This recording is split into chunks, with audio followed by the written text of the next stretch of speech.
इस news bulletin के प्रायोजक हैं डेन ब्रॉडबैंड, भागलपुर का सबसे फास्ट ब्रॉडबैंड सर्विस। हम आपको ऑप्टिकल फाइबर के माध्यम से 100 Mbps की स्पीड देते हैं। आकर्षक ऑफर 3 महीने के साथ 1 महीने का रिचार्ज फ्री। बिहार में विधानसभा चुनाव 2020 को लेकर आज घोषणा कर दी गई।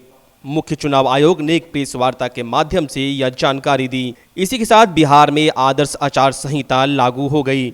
बिहार में 3 चरणों में चुनाव होगा। 28 अक्टूबर को पहला मतदान होगा, जबकि 10 नवंबर तक परिणाम आ जाएंगे। पहला मतदान 28 अक्टूबर को होगा, दूसरा मतदान 3 नवंबर को होगा और तीसरा मतदान 7 नवंबर को होगा। पहले चरण में कुल 71 सीटों पर मतदान होगा, जबकि दूसरे चरण में 94 सीटों पर और तीसरे चरण में 78 सीटों पर मतदान होगा, जबकि 10 नवंबर को परिणाम की घोषणा की जाएगी। कोरोना काल में होने वाले इस चुनाव को लेकर चुनाव आयोग ने कई तरह की गाइडलाइन जारी की है। इस चुनाव में नेता भीड़ भाड़ के साथ घर घर जाकर प्रचार नहीं कर सकेंगे। वे मात्र केवल 5 लोगों के साथ ही किसी के घर पर जाकर प्रचार कर सकते हैं। इसके अलावा इस बार चुनावी रैलियां नहीं होगी। चुनावी रैलियों के नाम पर वर्चुअल रैलियां की जाएंगी। हालांकि प्रचार इस बार वर्चुअल ही होगा, लेकिन जिलाधिकारी छोटी रैलियों के लिए जगह और वक्त तय कर सकेंगे। नामांकन के संबंध में चुनाव आयोग ने बताया कि ऑनलाइन नामांकन की सुविधा भी दी जाएगी। इस बार एक पोलिंग बूथ पर 1500 की बजाय केवल 1000 वोटर को ही बुलाया जाएगा। सुबह 7 बजे से मतदान शुरू होगा और शाम 5 बजे के बदले 1 घंटा आगे बढ़ाकर 6 बजे तक मतदान की प्रक्रिया पूरी की जाएगी और इस दौरान सोशल डिस्टेंसिंग को बनाए रखा जाएगा। पहले चरण में 28 अक्टूबर को 16 जिलों की 71 सीटों पर वोटिंग होगी, जिसमें अधिकतर सीटें नक्सल प्रभावित जिले हैं। इसका नोटिफिकेशन 1 अक्टूबर को जारी किया जाएगा और नामांकन की अंतिम तारीख 8 अक्टूबर होगी, जबकि 12 अक्टूबर तक नामांकन वापस लिया जा सकता है। वहीं दूसरे चरण में 3 नवंबर को 17 जिलों की 94 विधानसभा सीटों पर वोटिंग होगी। दूसरे चरण का नोटिफिकेशन 9 अक्टूबर को जारी किया जाएगा, जबकि नामांकन की अंतिम तारीख 16 अक्टूबर होगी। 19 अक्टूबर तक नामांकन वापस लिए जा सकेंगे। तीसरे चरण में 7 नवंबर को 78 सीटों पर मतदान होगा, जिसका नोटिफिकेशन 13 अक्टूबर को जारी होगा और नामांकन की अंतिम तारीख 20 अक्टूबर को होगी, जबकि 23 अक्टूबर तक नामांकन वापस ली जा सकेगी। वहीं 10 नवंबर को चुनाव के नतीजे आ जाएंगे। इस बार सुरक्षा में लगे कर्मियों की संख्या भी बढ़ाई जाएगी। चुनाव आयोग ने कहा है कि मतदान के अंतिम समय में कोरोना पीड़ित भी अपना वोट डाल सकेंगे, जिसके लिए अलग से व्यवस्था की जाएगी। हर पोलिंग बूथ पर साबुन सैनिटाइजर की व्यवस्था की जाएगी। हम आपको बता दें, 28 नवंबर को इस सरकार का कार्यकाल खत्म होने जा रहा है। इस कारण नई सरकार का गठन विधानसभा के कार्यकाल खत्म होने के पहले जरूरी था। बिहार विधानसभा चुनाव 2020 की घोषणा हो चुकी है। 3 चरणों में होने वाले चुनाव की शुरुआत में पहला मतदान 28 अक्टूबर को होगा, जबकि परिणाम 10 नवंबर तक आ जाएंगे। पहले चरण में 28 अक्टूबर को 16 जिलों की 71 सीटों पर वोटिंग होगी, जिसमें से अधिकतर सीट नक्सल प्रभावित है। इसका नोटिफिकेशन 1 अक्टूबर को जारी होगा और नामांकन की अंतिम तारीख 8 अक्टूबर होगी, जबकि 12 अक्टूबर तक नामांकन वापस लिया जा सकता है। चुनाव आयोग ने बताया कि पहले चरण में भागलपुर, बांका, मुंगेर, लखीसराय, शेखपुरा, जमुई, खगड़िया, बेगूसराय, पूर्णिया, अररिया, किशनगंज और कटिहार जिलों में चुनाव होंगे। पहले चरण का मतदान 28 अक्टूबर को होगा। वहीं दूसरे चरण में यानी 3 नवंबर को 17 जिलों के 94 विधानसभा सीटों पर वोटिंग होगी। दूसरे चरण का नोटिफिकेशन 9 अक्टूबर को जारी होगा और नामांकन की अंतिम तारीख 16 अक्टूबर होगी, जबकि 19 अक्टूबर तक नामांकन वापस लिया जा सकता है। दूसरे चरण में जिन जिलों में चुनाव होना है, चुनाव आयोग के अनुसार मुजफ्फरपुर, सीतामढ़ी, शिवहर, पश्चिम चंपारण, पूर्वी चंपारण, वैशाली, दरभंगा, मधुबनी, समस्तीपुर, सहरसा, सुपौल और मधेपुरा जिलों में दूसरे चरण में चुनाव होंगे। दूसरे चरण का चुनाव 3 नवंबर को होना है, जबकि तीसरे चरण का मतदान 7 नवंबर को 78 सीटों पर होगा। इसका नोटिफिकेशन 13 अक्टूबर को जारी होगा और नामांकन की अंतिम तारीख 20 अक्टूबर को होगी। 23 अक्टूबर तक नामांकन वापस लिए जा सकते हैं। तीसरे चरण में जिन जिलों में चुनाव होगा, उसमें जहानाबाद, अरवल, नवादा, औरंगाबाद, कैमूर और रोहतास जैसे जिले हैं। परिणाम की बात करें तो चुनाव का परिणाम 10 नवंबर को आ जाएगा। बिहार विधानसभा चुनाव 2020 की आज अधिसूचना जारी कर दी गई, जिसके बाद भागलपुर में मुख्य निर्वाचन पदाधिकारी सह भागलपुर के जिलाधिकारी प्रणब कुमार ने एक प्रेस कॉन्फ्रेंस का आयोजन कर मीडिया को इस संबंध में जानकारी दी। प्रेस कॉन्फ्रेंस में जिलाधिकारी के अलावा भागलपुर के एसएसपी आशीष भारती और नौगछिया एसपी सपना जिमेश्राम उपस्थित थी। प्रेस कॉन्फ्रेंस में जिलाधिकारी ने बताया कि भागलपुर जिले में कुल 7 विधानसभा क्षेत्र है, जिसमें से कहलगांव और सुल्तानगंज में प्रथम चरण यानी कि 28 अक्टूबर को चुनाव होना है, जबकि भागलपुर के बिहपुर, गोपालपुर, पीरपैंती, नाथनगर और भागलपुर में द्वितीय चरण में 3 नवंबर को मतदान होंगे। जिलाधिकारी ने कोविड-19 के काल में चुनाव कैसे होंगे इस संबंध में पूरी जानकारी दी। उन्होंने बताया कि प्रत्येक बूथ पर इस बार केवल 1000 मतदाता अपने मतदान का प्रयोग कर सकते हैं। प्रत्येक बूथ पर 3 लाइन लगाई जाएगी। साथ ही कोरोना से संक्रमित मरीज या फिर ऐसे मतदाता जिन्हें बुखार होगा उन्हें चिन्हित कर आखिरी में मतदान करवाया जाएगा। चुनावी बैठक या फिर मोटरसाइकिल रैली के लिए जिलाधिकारी ने अलग से दिशा निर्देश दिए हैं। का प्रोटोकॉल है, फेस मास्क पहनना, थर्मल स्कैनिंग करना, सैनिटाइजर की व्यवस्था रखना, ये सारी चीज़ें व्यवस्था सुनिश्चित करानी है। यहाँ पर नए नाम भी इलेक्टोरल रोल में जोड़े गए हैं, उसके बारे में भी संख्या हम लोग आपको बता देंगे। फ़ोटो वोटर स्लिप, इलेक्शन जो पोलिंग डे है, पोलिंग डे के 5 दिन पहले सभी मतदाताओं को फ़ोटो वोटर स्लिप, जिसमें कि उनका फ़ोटो भी होगा, वैसा वोटर स्लिप उपलब्ध कराया जाना है। इसके अतिरिक्त 11 पहचान पत्र हैं। इन पहचान पत्रों के आधार पर कोई भी व्यक्ति अपना मतदान कर सकता है। इसके अलावा पहली बार हम लोग एक वोटर गाइड भी सभी जो परिवार हैं उन सभी परिवार को एक वोटर गाइड भी इस बार दिया जाएगा, जिसमें उनको जानकारी सारे चीज़ की दी जाएगी, किस दिन डेट और टाइम क्या है पोलिंग का, बीएलओ का कॉन्टैक्ट नंबर क्या है, इम्पॉर्टेंट वेबसाइट क्या है, हेल्पलाइन नंबर क्या है। 2 आदमी, पहले 5 आदमी का था कि नॉमिनेशन प्रोसेस में 5 आदमी जा सकते थे, लेकिन इस बार 2 आदमी के जाने की बात है। और व्हीकल भी 2 कर दिया गया है, पहले 3 व्हीकल्स जा सकते थे। ये सारी व्यवस्थाएं इस पर पहली बार की गई हैं। और इवन जो बूथ हैं, पोलिंग बूथ है, पोलिंग बूथ पर पहले अधिकतम 1500 मतदाता होते थे, इस बार घटा करके 1000 अधिकतम मतदाता वाले बूथ बनाए गए हैं। काफ़ी बड़ी संख्या में ऑक्सिलरी बूथ बनाए गए हैं। और पहले 2102 मतदान केंद्र होते थे इस भागलपुर ज़िले में, लेकिन आज के डेट में 3195, मोर देन 50% का इंक्रीज है। जो कैंपेन करना है उसमें डोर टू डोर कैंपेन के लिए अधिकतम 5 आदमी की स्वीकृति दी गई है। 5 आदमी से अधिक की स्वीकृति नहीं है। डोर टू डोर कैंपेन में अधिकतम 5 आदमी जा सकेंगे। इन इसमें सिक्योरिटी पर्सनल है तो उसको एक्सक्लूड किया गया है। यदि सिक्योरिटी पर्सनल है तो वो अलग से रह सकता है, अदरवाइज 5 आदमी से ज़्यादा डोर टू डोर कैंपेन में नहीं रहेंगे। इसी तरह रोड शो में भी कुछ चेंजेस किए गए हैं। पहले 10 व्हीकल्स लगातार रहती थी कॉन्वॉय में, अब 5 व्हीकल्स ही कॉन्वॉय में रह सकती हैं। और यह भी है कि पहले दूरी हम लोग 100 मीटर की रखते थे, लेकिन इस बार करीब आधे घंटे का डिस्टेंस होना चाहिए। एक कॉन्वॉय यदि चला गया तो दूसरे कॉन्वॉय को जाने में आधे घंटे का डिस्टेंस मेंटेन करना है। जो इलेक्शंस की मीटिंग होंगी उसको कोविड प्रोटोकॉल के अंतर्गत नियमों का पालन करना होगा। ऐसे ज़िले में विभिन्न स्थानों पर, विभिन्न प्रखंडों में ग्राउंड्स, लोकेशंस चिन्हित किए गए हैं। उसमें अधिकतम कैपेसिटी क्या हो सकती है, कितने लोग उसमें जनसभा में सम्मिलित हो सकते हैं, इसकी संख्या निर्धारित की गई है। और वहाँ पर सोशल डिस्टेंसिंग का पालन कराने के लिए गोले भी बनाए जाएंगे, ताकि उतनी ही संख्या में लोग भाग लें जितनी संख्या में उस मैदान की, उस ग्राउंड की क्षमता है, उसी के हिसाब से किया जाएगा। जो कैंडिडेट्स के क्रिमिनल बैकग्राउंड्स हैं या कोई एफआईआर में हैं, किसी केस में हैं, उन लोगों को 3 ओकेजन पर, कम से कम 3 ओकेजन पर उनको मीडिया के माध्यम से अपना विज्ञापन देना होगा कि किस केस में वो हैं। तो नाम के विड्रॉवल के 4 दिन के अंदर उनको पहली बार पब्लिकेशन कराना होगा। कोविड-19 के तहत विशेष रूप से कोविड-19 के प्रोटोकॉल का पालन करना है। और प्रचार माध्यम में भी सोशल मीडिया की भूमिका काफ़ी बढ़ गई है। तो जो प्रतिभागी होंगे, जो अभ्यर्थी होंगे, उन अभ्यर्थियों को अपने सोशल मीडिया के अकाउंट के बारे में भी जानकारी देनी होगी। और सोशल मीडिया पर भी यदि किसी तरह का प्रचार प्रसार किया जाता है और वो कॉस्ट उसमें लगा है तो उसका भी हिसाब किताब उन्हें देना होगा। हम लोग बना रहे हैं और 2 जगहों पर काउंटिंग कराई जाएगी। एक महिला ITI जो है और दूसरा पॉलिटेक्निक कॉलेज है, इन दोनों जगह पर काउंटिंग कराने की व्यवस्था की गई है। और काउंटिंग के लिए भी इस बार विशेष व्यवस्था सोशल डिस्टेंसिंग को लेकर के यह की गई है कि पहले एक हॉल में हम लोग 14 टेबल रखते थे।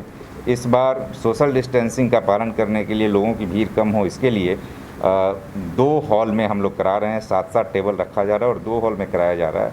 और इसके अतिरिक्त प्रत्येक टेबल पर CCTV कैमरा की व्यवस्था रहेगी ताकि लोगों को वहाँ नज़दीक आकर देखने की आवश्यकता ना पड़े, बल्कि वो कोई बड़े डिस्प्ले पर रिजल्ट जो EVM का प्रत्येक कंट्रोल यूनिट में जो रिजल्ट आएगा, किसी बड़े डिजिटल डिस्प्ले यूनिट पर भी उसको डिस्प्ले किया जाएगा ताकि लोगों को किसी तरह की भीड़ की जरूरत न पड़े और आराम से वो रिजल्ट भी देख सकें। वहीं SSP आशीष भारती ने आगामी चुनाव को शांतिपूर्ण संपन्न कराए जाने को लेकर पुलिस प्रशासन द्वारा उठाए जा रहे कदमों के बारे में मीडिया को बताया।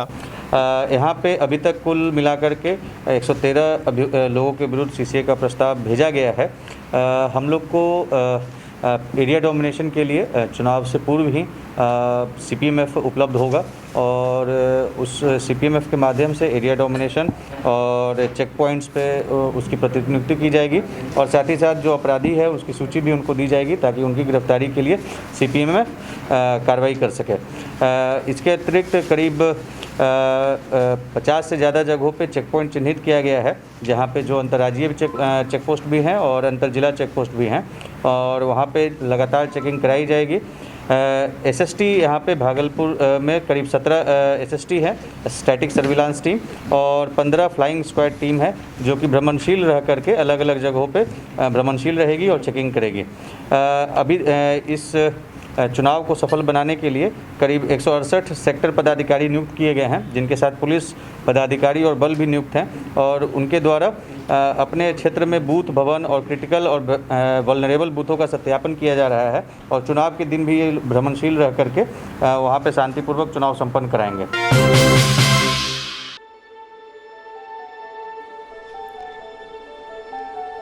Today, education is not just about books. It is beyond classrooms and boards. Come aboard to experience an excitingly different world of schooling. We are Delhi World Public School, Siliguri.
बच्चा जब जन्म लेता है तो कई बार बच्चा तुरंत नहीं रोता है, रोने में देर हो जाता है। ऐसे में बच्चा क्षतिग्रस्त हो जाता है और उसके बचने की संभावना कम हो जाती है। और यदि बचा तो भविष्य में उसमें विकलांगता की समस्या आती है, जिसे सीपी कहते हैं, जिसका कोई माकूल इलाज नहीं है और ज़िंदगी भर बच्चा विकलांगता से जूझ सकता है। ऐसे में पूरे संसार में कूलिंग थेरेपी का सहारा लिया जाता है। जन्म से ठीक 6 घंटा के अंदर यदि उसको कूलिंग थेरेपी दिया जाए तो उससे उसका सीपी की समस्या कम होती है और बचने की भी संभावना बढ़ती है। पहली बार बिहार झारखंड में आपके शहर के स्नेह नवजात शिशु बाल सेवा केंद्र में यह मशीन उपलब्ध है। कभी भी ऐसी बात हो कि बच्चा रोने में विलम्ब हो गया तो आप स्नेह नवजात शिशु बाल सेवा केंद्र में जरूर संपर्क करें।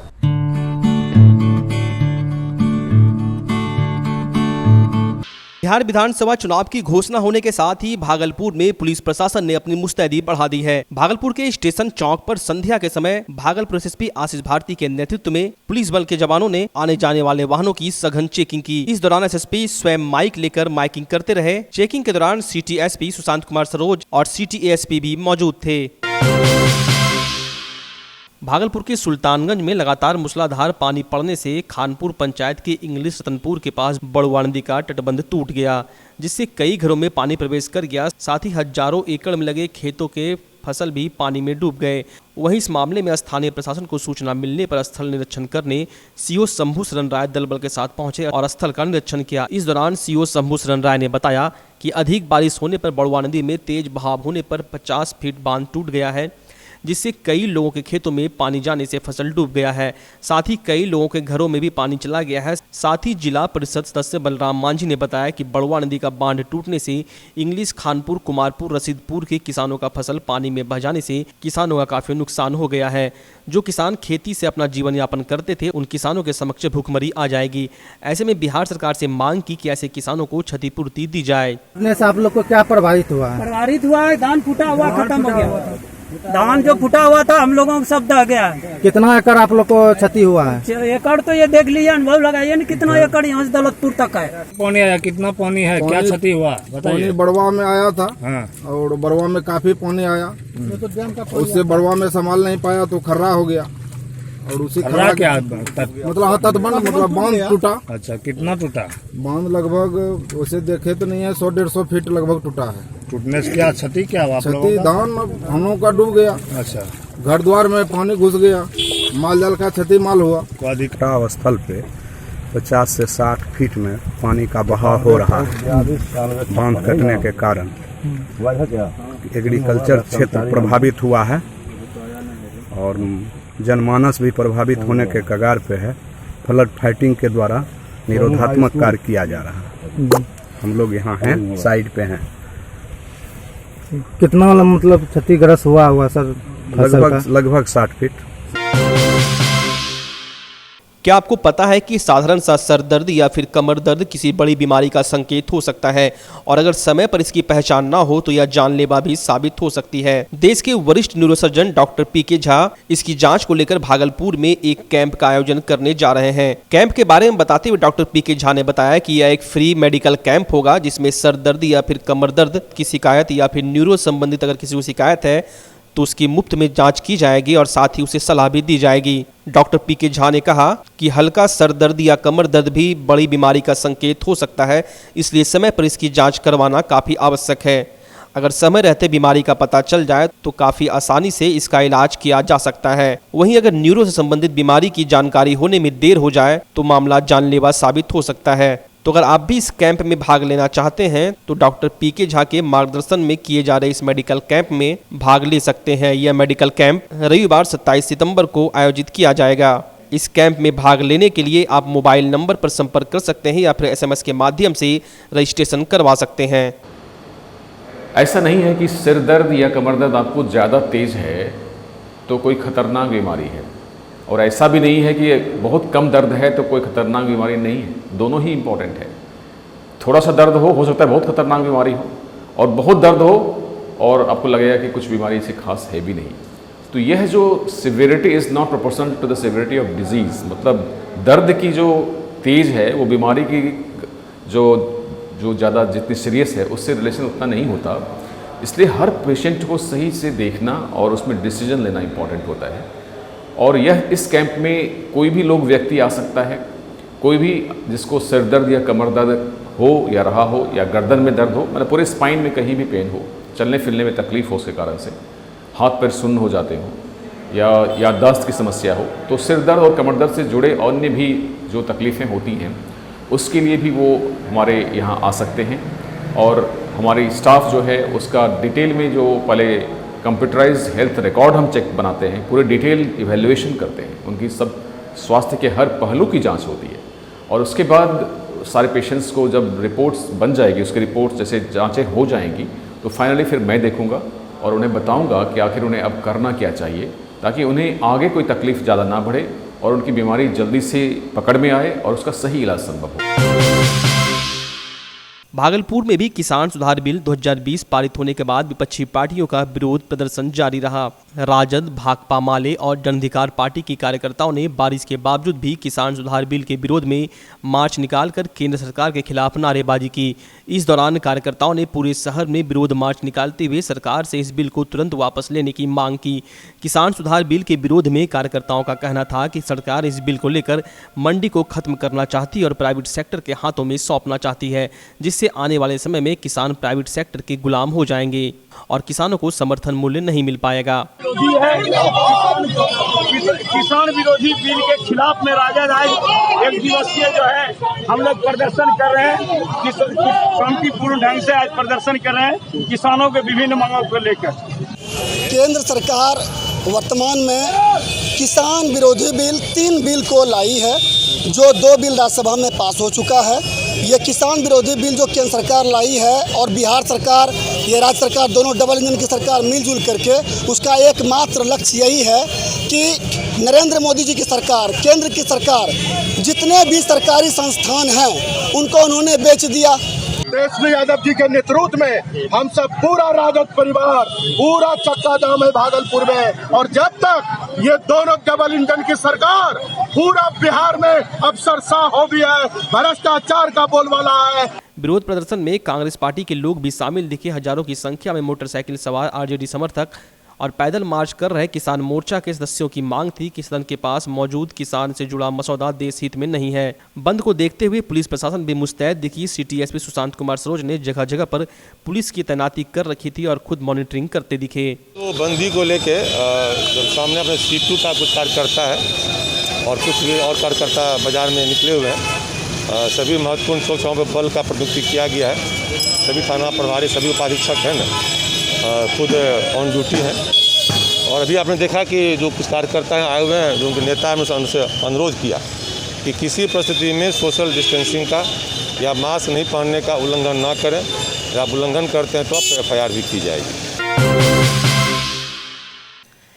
जगदीशपुर प्रखंड क्षेत्र के बाईपास थाना क्षेत्र से लेकर सनहौला मोड़ तक उत्पाद विभाग की टीम ने झारखंड से आने वाली बस, पियाजो, स्कॉर्पियो, कार, बाइक रुकवा कर शराब की जांच की। बाईपास से सनहौला मोड़ तक के क्रम में बैजानी, टुट्टापुर, जगदीशपुर, सनहौला मोड़ आदि जगहों पर बसों की चेकिंग की गई। बताते चले कि चुनाव के माहौल में शराब की मांग बढ़ जाती है और बिहार में शराबबंदी रहने से झारखंड से शराब की खेप बिहार आती है। ऐसे में उत्पाद विभाग अपनी सक्रियता दिखाकर शराब माफियाओं को हड़का रही है। उत्पाद विभाग की टीम में SI मिथिलेश कुमार, SI धनश्री माता एवं अन्य कर्मी काफी जोश खरों से शराब की चेकिंग करते दिखे। हालांकि किसी तरह की शराब बरामदगी की कोई सूचना नहीं है। बिहार विधानसभा चुनाव की तारीख की घोषणा हो गई और जिला प्रशासन लगातार मतदान का प्रतिशत बढ़ाए जाने को लेकर जिले में लोगों के बीच जागरूकता अभियान चला रही है। इसी कड़ी में भागलपुर समाहरणालय परिसर में ICDS की सेविका और सहायिकाओं ने DPO अर्चना कुमारी के नेतृत्व में मतदाता जागरूकता रैली निकाली। रैली पूरे शहरी क्षेत्र का भ्रमण कर लोगों को मतदान के प्रति जागरूक करते दिखी। भागलपुर के सबौर स्थित भारतीय जनता पार्टी कार्यालय में अति पिछड़ा वर्ग मोर्चा के जिला कार्य समिति की बैठक आयोजित की गई। बैठक में भाजपा OBC मोर्चा बिहार प्रदेश अध्यक्ष जयनाथ चौहान, भाजपा जिला अध्यक्ष रोहित पांडे सहित सभी मंच मोर्चा के अधिकारी मौजूद थे। इस दौरान प्रेस कॉन्फ्रेंस आयोजित कर भाजपा OBC मोर्चा के प्रदेश अध्यक्ष ने राज्य में 2/3 से अधिक बहुमत से NDA की सरकार बनाए जाने की बात कही।